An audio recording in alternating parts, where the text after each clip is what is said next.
Okay, due to the time, we only have a 1 hour. So I think we will start because we will do some introduction. So while we are waiting for others to join in. So as I mentioned before, that this is the first webinar for the SYA project credit transfer webinar series. Okay, so hopefully you will continue to join our webinar, okay, for next month and next month. Okay, so the first one for today is the guidelines for assessment of course equivalency. The speaker will be Dr. Stephen Handel. Okay, so this is the rundown. Your question have been forwarded to Dr. Handel. So some of the content actually already incorporate your question, answering your question. So please feel free to turn on your microphone to ask your questions, or you can write down in the chat box. We will let Dr. Handel know. Okay, so even though there's a Q&A section at the end, but we will still allow you to ask questions during the presentation. So, and then there's a final remarks. So here, introduction about just a quick, in case you don't know what is SYA project. Okay, so just a quick introduction. Actually, this is a UGC funded teaching and learning project. It will be end actually around 2 months later, end of June. So it has been conducted for 3 years already. The title is Enriching Senior Year Places Students. So senior year places in Hong Kong similar to in the literature mentioned vertical transfer students. So they graduate from the community college or sub-degree institution in Hong Kong context. So they get into the university to continue their degree studies. So enriching their learning experience through curricular and co-curricular activities in Hong Kong. So that is the project, the goal. So this is the project participating universities. So we have 4 universities. This project led by PolyU, and also there are 3 participating universities, CTU, BU, and also CUHK. The project actually have objectives, right? So the objectives to identify the learning needs of the SYA students. So SYA means senior year admission students. So both academic and non-academic before, during, and after transition, and also establish a tertiary-wide supporting system for them to ease their transition and like that. So actually, we already conduct a survey and also focus interview. We have published 7 journal articles and also numerous conference presentation. So in case you are interested in those findings, please contact us. We can send to you. So now I would like to introduce Dr. Handel. So he is the Executive Director, Strategic Higher Education Assessment Use and Opportunities at the College Board in USA. He has over 30 years experience in the higher education sector.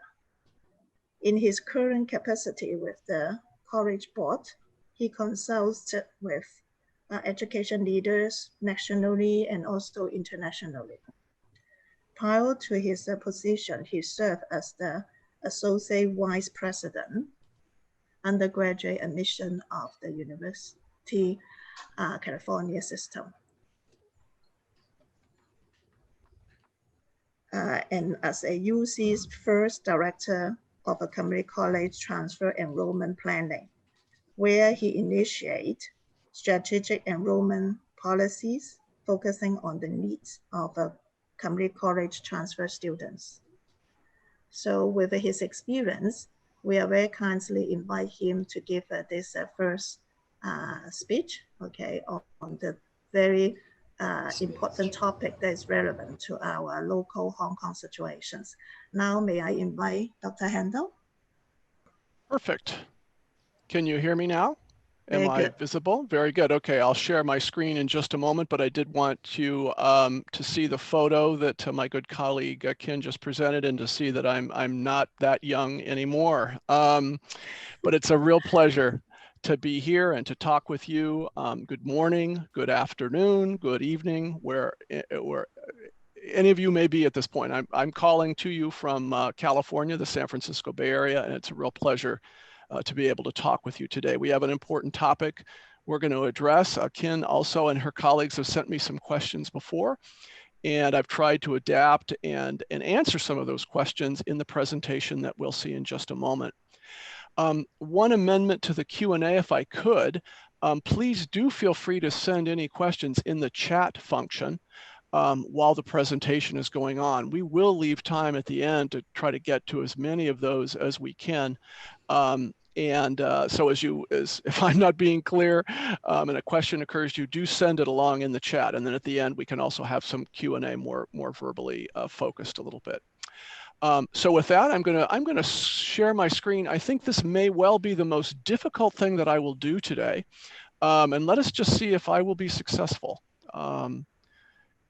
Let's see, and so far, not so much. Coming up soon. Is it? I think so. Yeah. Not yet.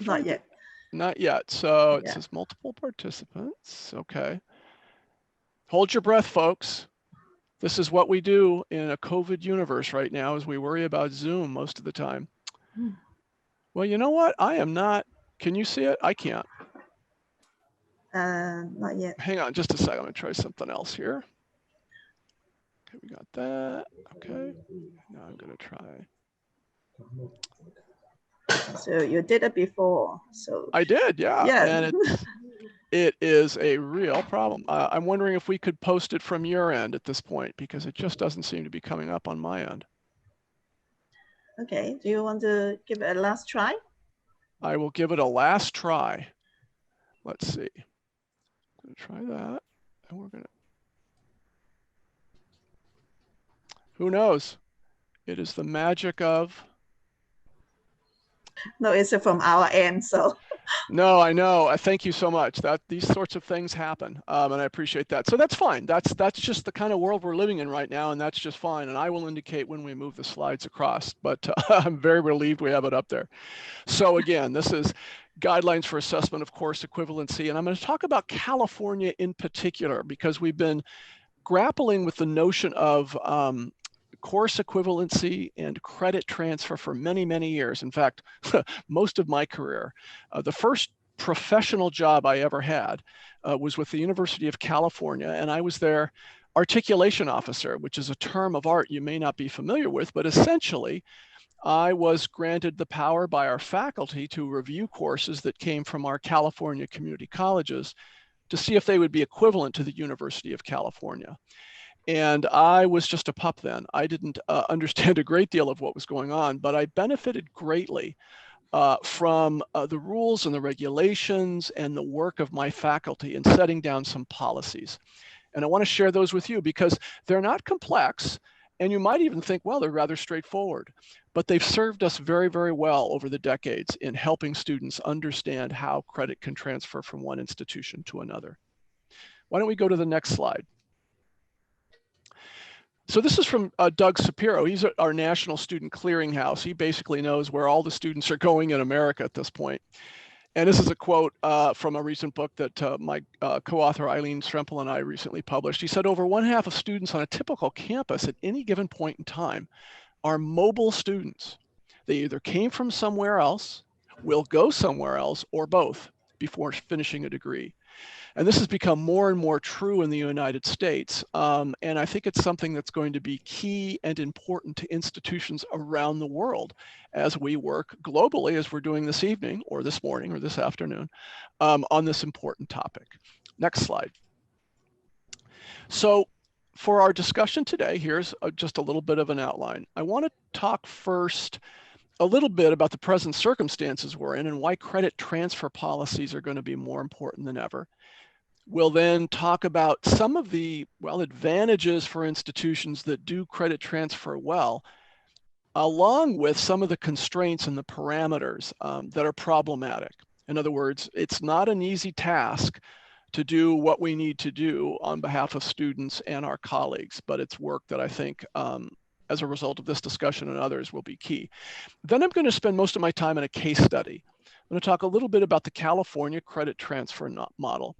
Not because I think we have the best model, but only because we've been flailing at it for many decades, and we've learned some lessons that I want to translate for you, and hopefully will inform your work on your campus and with your students. And then finally, some final thoughts, and I've also indicated some additional resources. You should also know that I'm going to make this PowerPoint available for you, so don't feel like you have to write everything down. We can send this off to you, and I think it will be helpful. Okay, so next slide. So, hey, big surprise, our new normal. All of us are sitting in our homes. I'm sitting in the second bedroom here that's now become my office. You know, we've expanded our internet and our online platforms because we had to. And while some of us were, I think, a little bit behind on that curve, the last year has taught us some good lessons. Moreover, online learning has expanded significantly. And students have a variety of opportunities to earn college credit without actually even showing up in a classroom. We also have new and growing sources of college credit. My own organization, the College Board, produces the advanced placement exams, but there are also other organizations, International Baccalaureate, Prior Learning Assessment, Cambridge, others, for which students in high school or secondary school can actually earn college credit before they even come to college. And so we're going to see more and more students bringing that credit with them, and we're going to have to deal with that credit in some equitable and transparent way. Next slide. So this is a statistic I can't verify, but it caught me off guard a little bit. But there was a survey recently done. Again, this is sort of U.S. focused, and I apologize for that, but it's the only it's the only focus I know. But more and more, we're going to see students, at least those attending public four-year institutions, coming with 30 or more credits from another institution. In fact, that percentage is apparently going to grow rather significantly, and for all of the reasons that we've just discussed. Students in high school or secondary school can earn college credit before they go to college. More and more men and women, adults, are going back to college, whether to learn a new skill or perhaps to retool for a new career. In fact, in the book that Eileen and I just published, we count 36 million Americans who have some college degree, who have some college credit, but actually no degree. So we have a lot of people, certainly in the United States, who are going to be cobbling together that credit in ways that at least make sense to them or to the institutions where they want to earn degrees. And so this is just going to be increasingly important for the work we do. Next slide, please. But let's talk about some of the constraints. This is difficult work, and we're going to dive deeply into that in a minute. Let's go to the next slide, and I can talk a little bit more about what that means. Some of the institutional concerns and advantages and constraints are going to be key as you think about why this work is important. Next slide, please. So for any institution, we know, at least in America, and I think it's probably true in most industrialized nations, that most students who begin in college want to earn at least a four-year degree, what we call a baccalaureate degree, regardless of the certificates or sub-baccalaureate degrees that they might earn. In the United States, for instance, over 80% of the students, the new students who begin their college careers at a community college, want to go on and earn a bachelor's degree or go on and earn other degrees after that. So if we have that many students interested in transporting credit, the institutions who will benefit, of course, will be those who pose the fewest barriers for credit transfer, or I think even more significantly, those that have the most transparent credit transfer policies. In other words, we as individual institutional leaders have to be prepared for this, for these students coming and asking us, I think, some very straightforward questions. How will you look at my credit? How will you apply that credit? Will I come to your institution as a result of that? And if enrollment is important to you, as it is, I think, to every enrollment officer, then I think we have to make plans for that. Next slide, please. But there are some parameters and constraints, right? We don't want to take every student that applies to us with credit, right? We want to only accept those courses that prepare students well for the programs we're offering. So, for example, if you're a nursing program and you would like to bring students from a community college, say, you want to make sure that those students at the community college have prepared well for your nursing program. They have taken the appropriate lower division courses, that those courses are rigorous, that those courses prepare students for success when they get to you. So it's not simply a matter of saying, well, we'll take every course that a student brings. We have to be thoughtful and careful because students' lives are on the line. In addition, we have obligations to our colleagues across institutional lines. When I was at the University of California, I would often get calls in that job the first job I ever had, from community college faculty and others who would say, well, we would love to offer courses that you, University of California, will accept, but we don't know what your guidelines are. We don't know how to construct that course. What level of rigor are you looking for? So it's key not only for us to talk about what students need, but also what our colleagues need at other institutions when they're building courses and want to prepare students well. All that said, there are a lot of courses out there, folks. Evaluating individual courses, take it from me, is time-consuming, often tedious, and seemingly never-ending. And why is it never-ending? Well, because curriculum changes, right? Curriculum changes a great deal. And the damage, at least in America, I think is really quite clear. So the US General Service Administration, what we call the GAO, did an analysis of our transfer credit policies in the USA. And they found that when students move from one institution to another, they lost an estimated of 43% of the college credits they transferred, or an entire semester, 13 credits on average. In other words, when a student moved from a community college to a four-year institution in America, they lost a great deal of credit that they could not use when they went to that senior institution. Now that's a great loss, not only for students, but it's also a waste of government resources. It's also a waste of institutional resources because students ultimately have to end up taking other classes or maybe even repeating classes that they thought they had completed when they were at the other institution. So this GAO report was a real wake-up call, I think, around the USA, that we needed to do a better job informing students about what they needed to do when they were doing credit transfer. Okay, next slide. So let's talk about some solutions. All I've talked about so far are the problems. Let's talk a little bit about some of the things that you might want to implement when you're thinking about credit transfer in your nation, in your area. Next slide.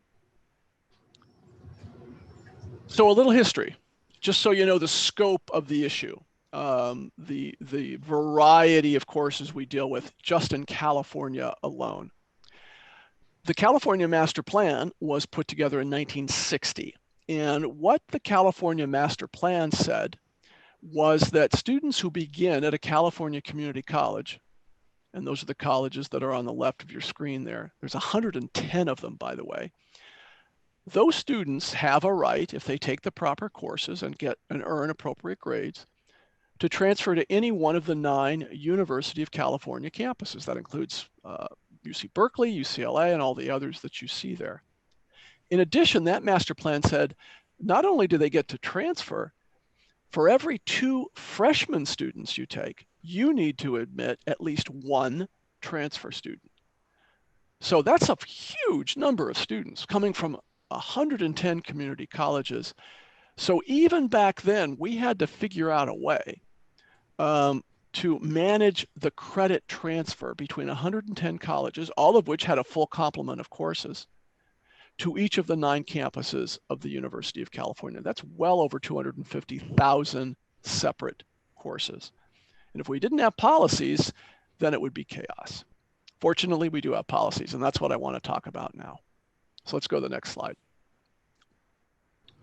So I'm going to sort of just privilege one aspect of the process. You can see down there at the bottom, those are students in what we call high school. You probably call them secondary schools, but when they graduate in the United States, they can go to a 4-year institution like UCLA, or they can go to a community college like I did, and then transfer from that community college to the 4-year institution.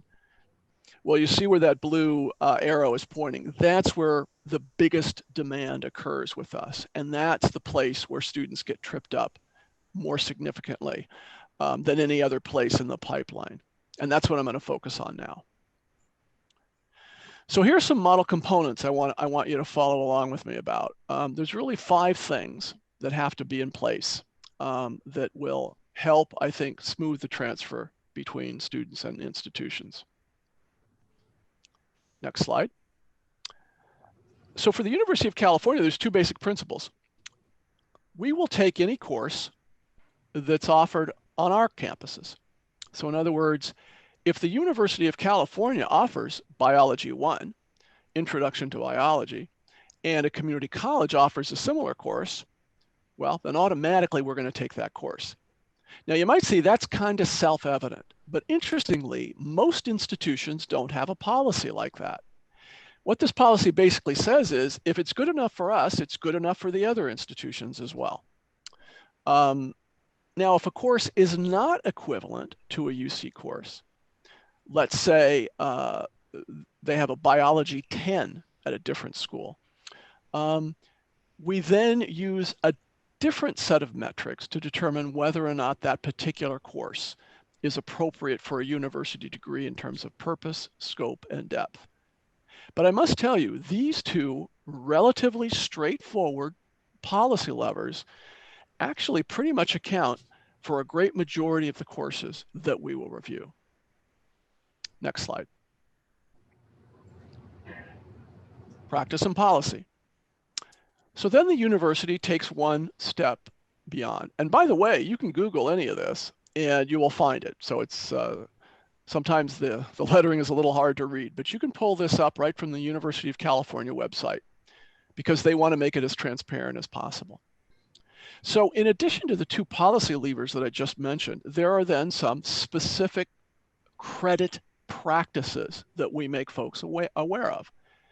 So for instance, if we're going to take a course from another institution, it better be listed in that institution's catalog, right? Or it better be listed in other places where students and others can be accountable. We also indicate what courses we will not accept. Now, this is important too. I think many institutions are a little bit averse to saying the credit they won't accept because they fear, I don't know, some concern about intersegmental cooperation, or the idea that perhaps we're saying our courses are better than your courses, which is not what the university was saying at all. The University of California does not accept certain courses because it doesn't do that kind of training. It doesn't do that kind of instruction. It simply says, we're the University of California and we do certain things, but we don't do everything. So for instance, if it's a workforce training program or it's a volunteer program, well, we can't offer credit for those courses because that's not something we do as an institution. The statement also goes along, talks about credit from military service, pass along credit. And if we go to the next slide, they provide some additional guidance. So for instance, limitations. Let's say you're interested, for instance, in accepting credit from an institution, but you don't want students to load up on a particular kind of course. We'll talk about this in a little bit more detail in a minute. But in many places, we will simply say, yes, we will accept, for instance, advanced placement courses, but we're going to limit the number of courses that students bring. Now, why would we do that? Well, for any transfer student, you want to make sure that they're bringing in some measure of credit, but not all their credit, because you are actually the ones issuing the degree, not the community college. So you have some stake in the claim that says, yes, we will bring some credit, but in order for us to grant a degree from our institution, the student must take a number of courses from us. And every institution does that a little bit differently. So the key here is to say, yes, we legitimize that credit, but we're going to limit it. And then, of course, there's duplicate credit. Many institutions, of course, I think it makes perfect sense, will not grant credit if it's duplicative. And also, schools will often limit the amount of credit that will be given by, say, examinations. So again, IB, AP, a number of other Cambridge credits as well. Again, the institution saying, yes, we think these are legitimate and appropriate sources of credit, but for our purposes, we're going to limit that. Next slide. Okay, so now you're saying, well, okay, but what about those very unique courses in certain disciplines? And again, the university, this is one step below, the university says, yes, there are some areas where we need additional information about a course. And the university, again, up on its website, provides guidance for credit transfer in 36 disciplinary areas. So essentially it says, okay, all of the other policy levers we've just talked about, all of the other statement of credit policies we've just mentioned may not be sufficient, because in some areas we need to provide some additional guidance. So let's review a couple of those for today. One is chemistry and the other is physical education. Next slide. So here, this is chemistry, and this is the guidance that the university provides for courses that students want to bring in the chemistry area. And this applies essentially to the basics of chemistry. So what's an acceptable transferable course? What kinds of prerequisite courses are required to create that transferable course? And what courses are not transferable? And I point you to prerequisite there with the arrow. And that's really key because all courses are not necessarily created alike. Let's say you have a student that brings Introduction to Chemistry, and it's on that student's transcript, and the student says, well, I would like credit because you also have a course that says Introduction to Chemistry, so they must be the same. But if you looked at that student's catalog for the course that he or she came from and found that there were no prerequisites to that Introduction to Chemistry, that in fact just anybody off the street could take that course, then you might want to think a minute. Because many Introduction to Chemistry courses often have a math prerequisite or some other kinds of courses that students need to complete before they can go into that introductory course. So that's one clue, one indicator that perhaps the course isn't equivalent. And it's key, I think, to making some decisions. Now, I have to also tell you that these guidelines, although they look pretty straightforward right now, came from literally looking at lots of different courses and seeing what different kinds of courses were out there. Take a look at the area called non-transferable. Well, again, faculty at the University of California said, again, these are perfectly appropriate courses. They're just not ones that we will admit to the university. And they are primarily professional courses, courses for certification, or courses that are more vocational in nature. So for instance, a course in chemical safety obviously is not equivalent to a course that provides an introduction to chemistry and its basic precepts. So it's important, I think, to note the kinds of courses that you will take, but also the courses that you won't take as well. Great. So let's look at physical education. And this gets to the issue of the concept of limited credit. Now, I pulled out physical education only because it's an easy example, but we have other examples in other disciplinary areas. But UC limits the amount of credit a student may transfer to its campuses, regardless of the quality of that course or its applicability or usefulness to other programs or degrees. Now, I think we can all agree that there are a lot of disciplines out there that are very useful, that are very appropriate, that have their own disciplinary rigor and authenticity. But again, if, for instance, the University of California is offering its own degrees, they want to say to students, well, our degrees are primarily focused on the liberal arts. Now, that's not to say that physical education is not appropriate to that, but they do want to limit students because they believe that a balanced transcript or a balanced degree would only involve, at least in this case, up to, say, 8 semester units. Now, reasonable men and women can differ about how many units you might want to limit. Some schools might want to say, well, no, we think physical education is a lot more important than that, and we want 24 credits. Some institutions might say, well, we don't want any at all. So the key here is, of course, for your faculty and for your academic institutional leadership to decide what they think is key and central to the integrity of your particular degree. Just because the University of California has this doesn't mean that you would accept it. But it is key that you place, I think, directly and transparently what those guidelines are. Next slide. There are also some resource requirements. So again, let's talk about that introduction to chemistry example we had a little bit earlier. And that student is bringing you an introduction to chemistry, but the chemistry course doesn't have any prerequisites. Or maybe the course does have a prerequisite, but you're still maybe a little bit suspicious. So you might ask, well, what was the textbook? UC faculty are not interested in reviewing textbooks. They are, however, interested in making sure that those textbooks are at least at the 12th grade reading level, that they are in fact the kinds of textbooks that would be appropriate for an introduction to chemistry course.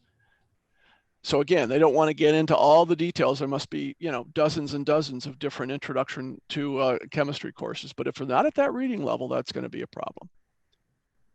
In addition, lab science, which of course is key, also has to have their own particular integrity. So for instance, they also spell out some directions around what those manuals might look like or contain or would normally or typically have. But this also isn't constrained simply to natural and physical sciences. They also have the same kinds of requirements in the social sciences and the humanities. Particularly, I would say, in areas like the humanities or Western civilization, or in our case, English literature. If the course doesn't cover certain kinds of literature, then students simply aren't going to be prepared to do well at the University of California. Now, I suspect that you figure through all of this, the underlying theme here is not about so much rules and regulations and bureaucracy. The key is making sure that a student has taken the appropriate courses so that they are prepared to come to your campus, to your institution, and to thrive there, to be very successful there. That's the key to all of this. And then the final requirement in the next slide is, yeah, that's right, is sort of out of scope requests. So even the best processes, even the best rules and regulations can't cover every eventuality. Some courses honestly simply do not fit into neat categories based on discipline or rigor or the prerequisites or required textbooks or the like. And for many of you who work in this area, I think the reason for that is immediately apparent. Curriculum and disciplines are dynamic. Our colleges and universities are all engaged in advancing knowledge, right? We're all interested in bridging new horizons. And so curriculum changes, courses change, they should, they have to, or we're not a college or a university. In addition, as we move around the world, as students come from different kinds of colleges and universities, many of us are going to be faced with courses or disciplines perhaps we don't have much knowledge about. So we have to have a process to sort of adjudicate that. Students need that because oftentimes they will come and they'll go, well, what about this course? And you might go, wow, I have no idea. So you might ask for additional kinds of specific information like, well, can you bring the paper that you wrote in that class? Or can you show us the syllabus from that course? I remember in that first job many decades ago, asking students to do precisely that, simply because I didn't have any knowledge about the course and it would be helpful. As well, curriculum developers at other colleges and universities need additional information about the type of courses your institutions will accept or the degree of rigor they must demonstrate. And so you need a process for that. Now, the difference between the two bullets, the second and the third bullet, is that for students, you may do this online. For instance, you might have an appeal process. You might say, well, we don't quite know what this course covered. Could you please send us? Could you scan the book? Could you take a picture of your paper? Send it in, and then we'll evaluate that. For curriculum developers, it's a much more formal process. And so when you go on the UC website, when you see all of these resources, you will actually see specific guidance for curriculum developers that provides insights into the ways in which our faculty think about certain disciplines and the kind of work that they want to see from students. And then finally, as I said, the University of California has an appeal process to obtain additional information. It's just a specific sort of transparent way of admitting that we don't have experts on every topic and that sometimes we're going to need to ask for additional information. Okay, next slide. So we're coming in for a landing, and I do want to have time for your questions as well. But I also want to talk about some things that are occurring right now, and I also want to turn you on to some additional resources online that I think will be helpful as you grapple with these issues. So next slide. So the American Council on Education is a large body here in the USA that oversees, is a voluntary organization, but represents colleges and universities throughout the United States. And when the pandemic hit a year ago, they became very concerned that students would not be able to go to class, that in fact, they would probably be taking more courses online, that many of these online providers were not well known or understood. And yet, when we come out of the pandemic, and hopefully that's what we're doing right now, students will begin to bring credit from these arrangements. And their policy, I think, is helpful, not because I think you will adopt it necessarily yourself, but that I think there are some good values embedded in here. And one of them is one size does not fit all.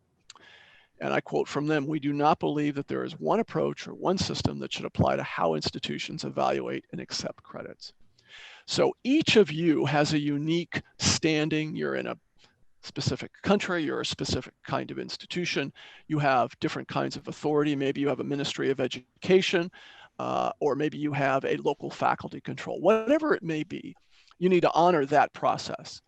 So if faculty are at the center of disciplines, as they are with the University of California, then they will often be the ones, and in fact are the ones who speak for articulation and credit transfer for the University of California. But that doesn't necessarily apply everywhere. Secondly, they say institutional policy should aim for complete transparency. The circumstances under which credits and/or grades are accepted and not accepted should be clear and publicly stated in accessible, specific, and easy to understand terms. Now again, what I've tried to convey here is some of the very direct guidance we try to give to students about what we will and will not accept for credit. That doesn't mean you won't get questions from students, and that's appropriate. But the more transparency you can provide, the easier your job is going to be, because it's going to reduce the number of questions you're going to get.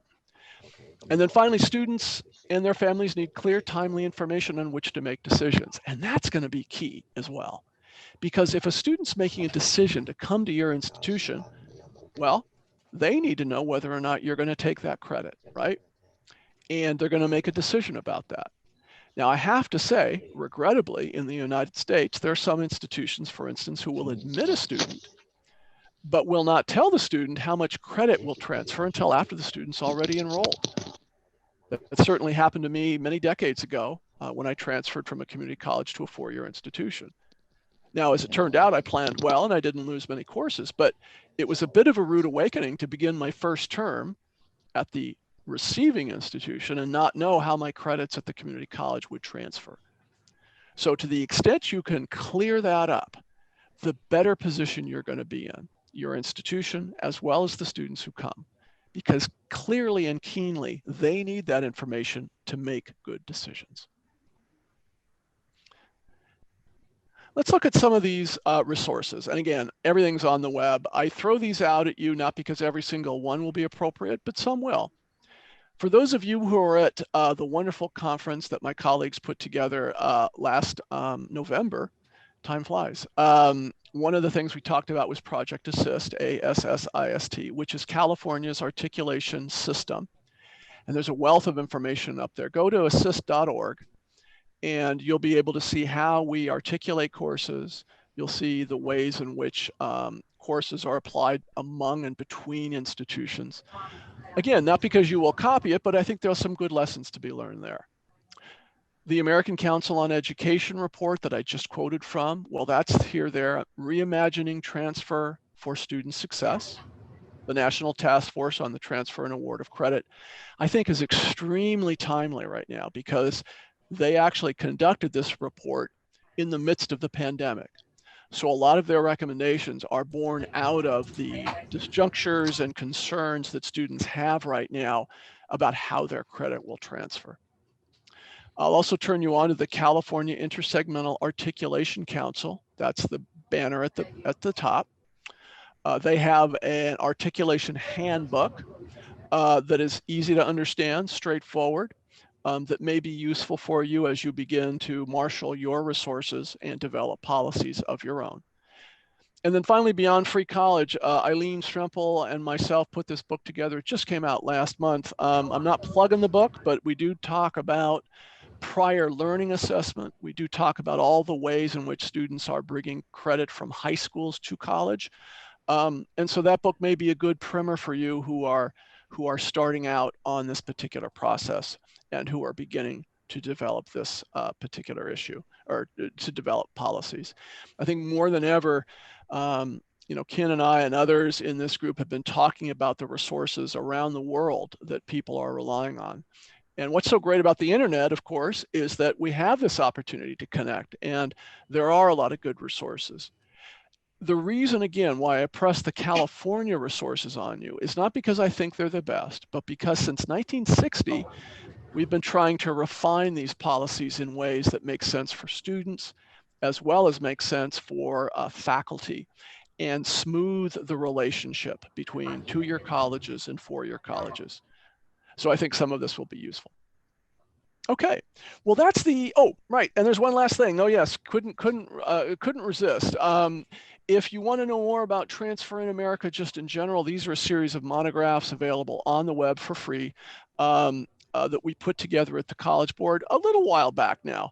But I circled that one, Transfer's Academic Gauntlet, is really posed on the struggles that students have almost anywhere in trying to move from one institution to another. And we document those, and we also have some recommendations in there that I think will be useful. If you're having difficulty convincing your faculty of this issue, or perhaps convincing your provost or your president that transfer is a problem, you might want to slip them this particular one. It's quite dispassionate, I think, in its reflection of the challenges that students have, but its advocacy, I think, is well grounded in the research. So I think that's the end of my formal presentation, and you see my email there. You should feel free to reach out to me if you have additional questions after this presentation, but I think that I'm ready to take any questions that folks might have either in the chat or online. And Ken, I'm going to refer back to you. We're done with the presentation. You can pull that slide down if you'd like, or leave it up, whatever works for you guys. Thank you. Thank you so much, Steve. I think it's very inspiring, particularly with the case study. I think we can learn from the US experience. And also thanks Steve that leave us the contact. So in case you have any questions, so you can feel free to contact Steve. So now, do you have any particular questions? You can turn on your mic to ask if you want to, so that it can be more interactive.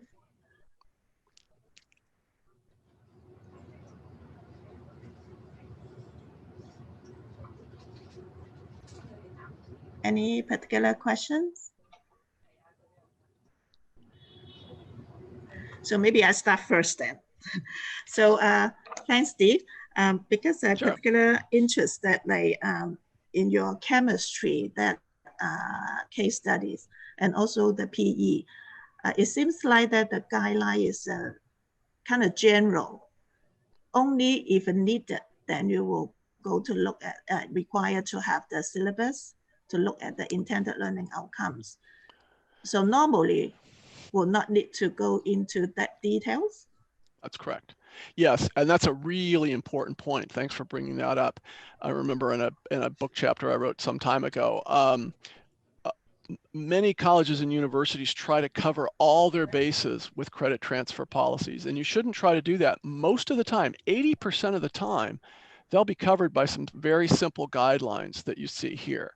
It won't cover every course, it won't cover every situation, but that's no reason to be as clear as you can up front about what generally you will take. Now, it doesn't mean you have to take every course, but don't make the error of trying to make a policy so tight and so specific that it's not workable. The general guidelines, at least for us, have worked pretty well in providing advice to students 8 out of 10 times.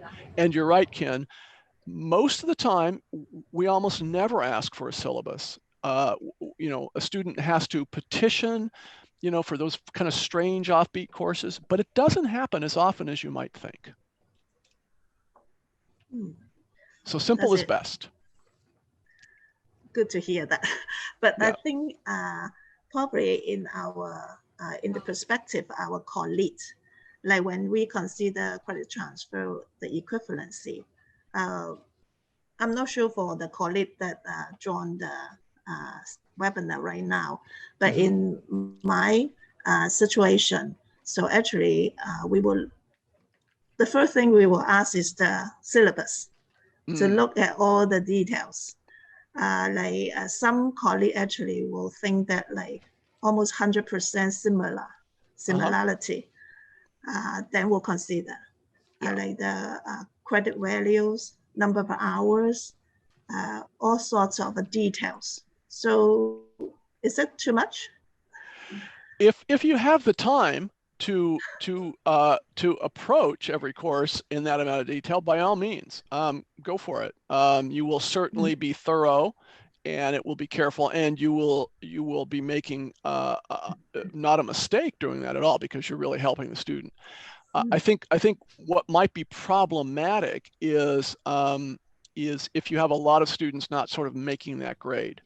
So in other words, if a lot of the courses or the institutions are nearby, you know, you all know one another, or at least you have formal channels of communication, it may just simply not be necessary to go into that much detail most of the time. But if you have the time and you want to make sure that students have all that coverage, great. That's every institution's call.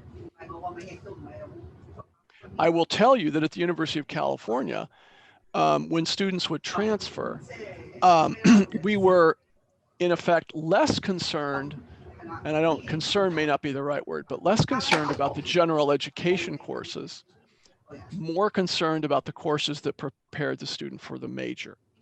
So if you're a nursing program again, and a student is transferring, you'll probably want to spend more time on those courses that are the foundation for the more advanced courses, rather than the breadth courses, because those the student isn't majoring in, right? They've taken them, they've completed them, that's what they're supposed to do, and that's great. So you might want to spend more time focused on the foundational courses in the student's major. Yeah, so that's what we do. Yeah, so we more look at those foundations, like for example, anatomy and physiology and those foundations. Exactly, Yeah, exactly. And if you can develop some agreements among faculty, I'm just speaking, for instance, just of Hong Kong and its sort of geographic location. You have some colleges and universities that in effect are nearby.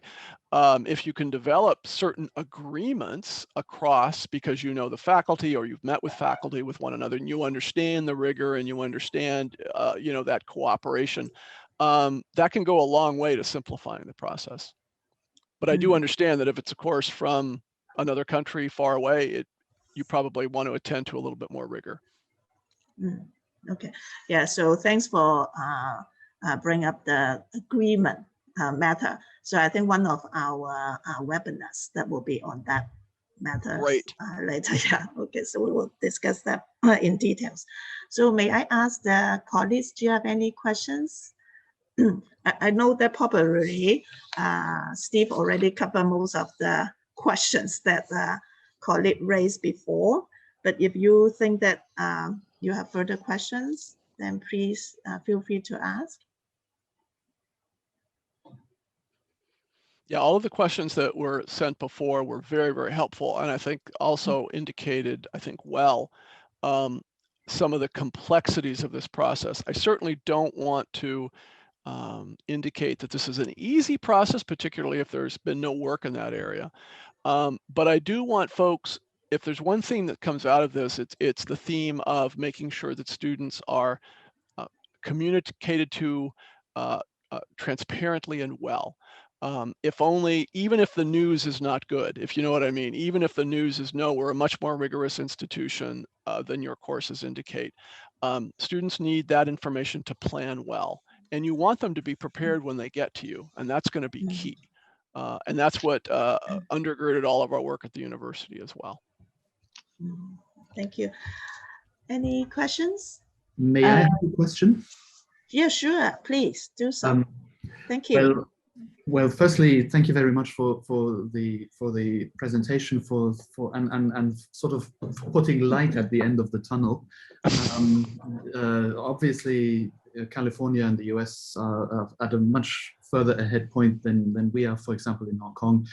And actually, some of the questions that Kin already asked, they're very kind of real for us, but they also seem sometimes so unnecessary. Anyway, my question really is, as you have demonstrated, you have been working on this personally and institutionally on this issue for decades. How can we make it quicker? I don't have time to wait until I don't know, 30 years later to Teacher, get. you look very, very young. I think you've got at least 30, 40 years into this. Yeah, no, all right. No, it's a very good point. No, that's part of this. Is when Ken and I were talking earlier on about maybe doing a webinar, it was like, exactly, let's just use some of the learnings that we've done and advance it. Honestly, you know, understanding what the mission of your institution is, and then just pressing the point about, if you want transfer students, if you want students to come, if you want students to enroll at your institution, enrollment's important, then putting these things in place doesn't have to be hard. And in fact, there are a lot of institutions in America that are, I think, relatively generous in terms of the way in which they evaluate credit. So I don't mean to bureaucratize this at all. I think some of the major levers, the high level levers that we talked about here will cover 80% of the kinds of concerns that most folks have. Now, you might get pushback from faculty who say, yes, well, if we don't keep a strong arm, the students aren't going to be prepared. Well, the other part of that, and that's something we did at the university, was simply to do a little bit of research on students who did take these courses. I mean, it's really a simple matter to see if the students passed Intro to Chemistry when they came from a particular community college. More often than not, we never had a case in which we found, yes, individual cases of students not studying and not being prepared, I get that, but no systematic problems in that realm. So, so if you haven't got 40 years, then how about a couple of years? Well, I think we, at least for my particular program and my particular school here in Hong Kong, we have the interesting situation that's a little bit similar to what you said at the very beginning, actually the UGC kind of imposes transfer or gives us a quota of transfer students. It's not necessarily that we want them, but at the, or I'm not saying we don't want them, but I get it. The quota is a given, and in our case, it's actually now we have, for my program, we have 60% transfer students. Wow. So it's actually the majority of a graduating cohort comes from transfer, and but for financial reasons and other reasons, we are kind of required to take them. But at the same time, there is worry in the faculty level about the level of preparedness, but also, and it's not even so much about necessarily strictly academic problems, but sort of something like spirit or creating something like or maintaining a school spirit or something. And we very often have the complaint, and that is something I do struggle with, because the transfer students obviously don't come from one single institution, they come from various institutions. So they all come with different approaches, learning attitudes, they come with different focuses and all that kind of thing. And now they come to us, and we only have 2 years to sort of make them our students in whatever that means. So yeah, that's a that's also hugely important. And in fact, if you're getting that many students, I think Ken referred to this, I mean, program articulation may well be a great solution for that. Maybe you've already done a good deal of that, but we had, because we had the same issue. We have so many transfer students coming, we had to be assured by faculty, we had to assure faculty on both ends that students were being prepared. But to do it at an individual course level sounds like not the right approach. It sounds like if you're having that many transfers, you've got to figure out a larger systematic issue. Happy to talk further. I think we're running out of time here, but yes, you've nailed all the appropriate issues, and they're all a bit of a challenge. Yeah, I get it. Yeah. And we don't have time, but anyway. Yes, thank you. You don't have time. Yeah, right. Not 30 years. Okay, thanks, Peter. So I see that there's a question from Dilys. Okay, so hi, Stephen. Please advise how often universities should review their transfer guidelines policies. Overseas qualification do change from time to time. Yeah, we did it once a year. We did it once a year at the end of the year. Other places will do it more often. Other places won't do it that often. We felt like that was sufficient, and also it was only to the extent that we had, personnel to be able to pull that off. So I would say at least once a year. We would review catalogs from the community colleges every time they issued a new one, which usually was annual. So now things are online, but usually an annual review I think would be sufficient. So do you mean that actually is to review the catalog of the community colleges? It's not, so over there they should, so there's different programs. Right. So every year, the used to in the old days when they printed catalogs, the catalogs would come in, and then we would review those to see if there were any changes. If there were no changes in the catalogs, from course to course, then we wouldn't have anything to do. But if we saw a change in the course description or a change in the number of units or something like that, then we might reach out to the community college and say, has this course changed substantially since last year? Most of the time, it stayed the same. But there were instances in which we needed to pursue that a little bit more systematically. Okay, thanks for bringing up this, because I think this is a more systematic way, but now we are doing kind of individually a program that we consider the subject to subject, but in the individual program, we didn't really look at the whole pictures of the whole college. Right. So our individual campuses would do that as well. They're doing precisely what you're doing as well. So you would look within your program to assess the courses that we're coming across. Our role at the system-wide office, at least my role there, was to figure out the basic level of credit worthiness, credit acceptability. Now, my nursing program, so I keep using nursing, but my nursing program might decide down the road, well, that's all well and good, we'll take that for credit, but it can't be used for the major, for instance. So there might be an additional decision made downstream. Okay, thanks. So there's another question from Teresa. Hi, Professor Handel. Could you share more about how in the US, high school students take prerequisites that will be recognized before enrolling to, example, a community college?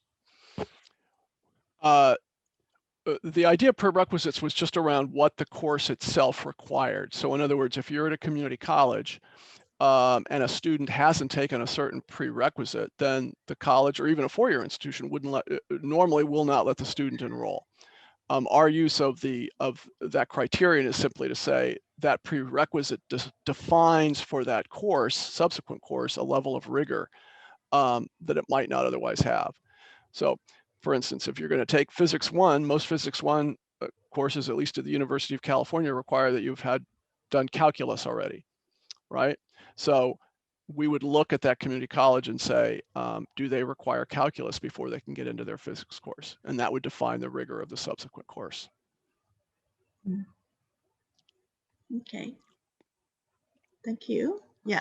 So because I'm the one also helping like doing the credit transfer. So I'm asking the question is very operational. Yes, so absolutely. Yeah. So Makes like a lot of sense. Yeah. Yeah. There's another question I want to ask is that like, would there any policy or consider equivalency? Is that like, for example, 2 subjects from the community college, so will be equivalent to 1 subject in the degree program. So like 2-to-1 or 3-to-1 or have to be 1-to-1. Again, that's institutional. We more often than not did 1-to-1, but that doesn't mean an institution couldn't, because of its own autonomy, decide how it would like to use those courses, maybe in other venues. Okay, so in US actually can be considered like 2 subjects or 3 subjects to be considered equivalent to 1 subject. Well, now maybe I didn't understand sharing? your question. Maybe I didn't completely understand your question. So Yeah. are you saying a particular course? Give me an example, for instance. Yeah, like for example, chemistry. So in the community college, there's a chemistry 1 and chemistry 2. Okay, so when we consider in the degree program for the credit transfer, we only have 1 subject, chemistry C, for example. So can 1 and 2 consider credit transfer for chemistry C? Yeah, great question. So yes, we would have examples like that. So for instance, we might say that you need 2 courses at the community college in order to be equivalent to the 1 course that we teach here. So that can happen. It doesn't happen very often, but certainly could happen. Sometimes when institutions have different term lengths. So in America, you will find either 2 semesters in the year or sometimes 3 quarters in the year. Sometimes we would need a student to take 2 quarters of work to equal 1 semester. It's a time-bound criterion, but that's only when the semesters and the quarters differ a little bit. But that can happen, yeah. Thank you, thank you. So any other questions from the audience? Because I see the time now, 11:10 already. But I don't know, my desktop here is 5. 5 minutes past. Yes, that's right, yeah. Yeah. Any further questions? So probably you already answered most of the questions. So our audience, yeah. So there's another question. Sorry, just wait a bit. Okay, from Nicholas, thank you so much for the sharing. From my experience, the assessors of the credit transfer were the program leader of the university program. They were packed with teaching and research studies. So the process would be quite slow. May I ask that for the University of California, who would be the responsible person to review the credit transfer in each institution? Are there some extra manpower in the system? Yeah, so given the large number of transfer students that the university receives, usually every campus would have what they would call an articulation officer who would be charged by the faculty to review the courses coming in. So yes, it wouldn't be faculty doing this on a day-to-day basis. The faculty would meet like monthly. And if there were some additional courses that they needed to review or act on, they would. But by and large, it was handled by a staff person. So for instance, the job that I had when I was young, that was a staff job informed by faculty policy. The process was and may still be slow, but slow for the rather unique courses that are out there. For many courses, the process is quite clear and transparent. Again, the 80% rule we were talking about earlier. Yes, for the unique courses or courses coming from institutions that that were unknown or unaccredited, yeah, that process will take some time to run by faculty because you've got to go to faculty in specific disciplinary areas, show them additional material. Faculty are very busy people, so yeah, that process does tend to take longer. Yeah, I think this is a very quick question. Can you tell us a bit more about that articulation office? Is it Yeah, the articulation officer. It's just a officer. term of art. Yeah, it's a job. You could call it the credit transfer officer if you wanted to. It's just the person who reviews course credit from other institutions and then makes judgments about whether or not that credit will transfer and how it will transfer to the institution. Will it be department based or faculty based or university based? It's almost at university. It was almost always faculty driven, but it was a staff position, not a faculty position.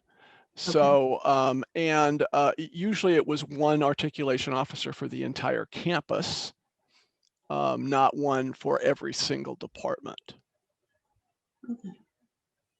So how does it work then? Because the subject at that officer actually is not academic, right? As you mentioned. So, but they also have but the rule again, the policies that we've talked about here are the ones that they would follow. So they would look at the coursework and they would look at the guidelines that the faculty provide.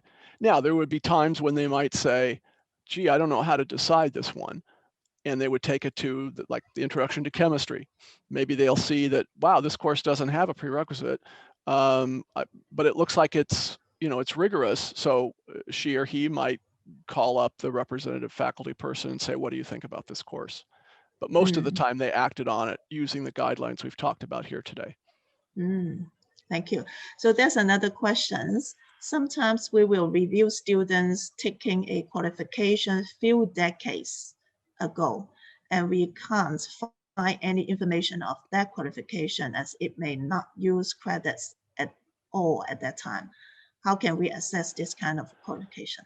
Yeah, that's hard because you don't because no, I mean the question really is that the same discipline that it was 10 years ago? If you're in computer science, it isn't. If the student's bringing you Fortran, you're not going to be taking Fortran. So we used to have a time bound on courses. We tried not to make it too restrictive, and honestly, it doesn't usually come into play too problematically with most disciplines. I mean, Western Civ is Western Civ. It didn't change, 1,000 years ago. But for other disciplines like computer science, that's more problematic because that's a field that moves very, very quickly. So if a kid took computer science 10 years ago and is bringing you a course, it's not doing the student any good to come in with that course and get credit for it. Then you may have to deny that credit. But that may be more departmental related. That is more departmentally related. Thank you. Okay, so I see the time. So I would like to represent the project team to thank Steve to kick off this very important webinar topic. And then we will continue to have another one that will be locally. We'll discuss this issue based on what Steve have mentioned, discussed, and also we also have other literature review as well to see we can work on one for our own local context.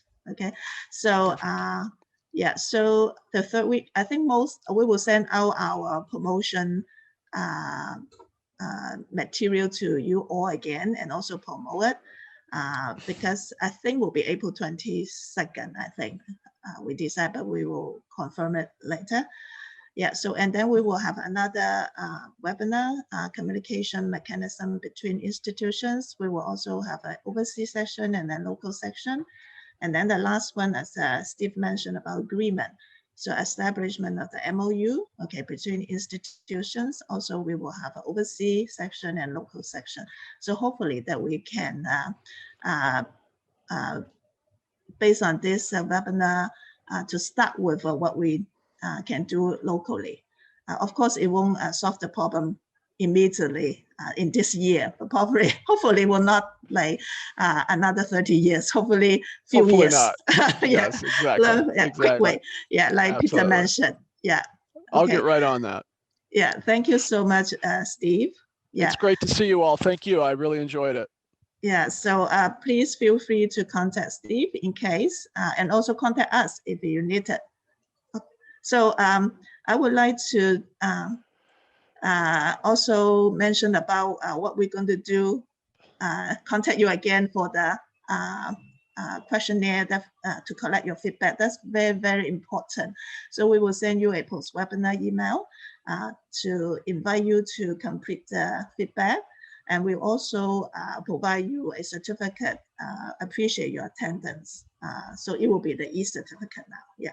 So next, okay, so, so we actually recorded this webinar. We were going to upload it in our resource websites once it's ready. And also Steve mentioned that he was going to send us, actually, we already have the PowerPoint, so well, you have one, upload. but it's got some typos in it. So I'm going to send you a cleaner one later. All right. So. Oh, sure. Thank you so much. Yeah. Yeah. So we will at the same time we'll upload the material that Steve shared with us. Okay. So next, anything? So we just mentioned this, and also we would like to take this opportunity. Beside our project team work on this. We also work collaboratively, okay, with HKC's AAVQ, with short term VQ, okay, and also FSTE to promote this webinars. So thank you for this collaboration. I think the conference we have in November, actually we have a group of colleagues that are really keen in these issues, that we form a collaboration to work on this issue. So, and also this is our contact information, our project email and phone number and a project website. And we also have something simple version, okay, of assist called CCs here. So you can also, we invite you, welcome you to review those website and give us some comment as well. So thank you so much. If you don't have any further questions, thanks, Steve, and thank you all. Okay, so we end our webinar now.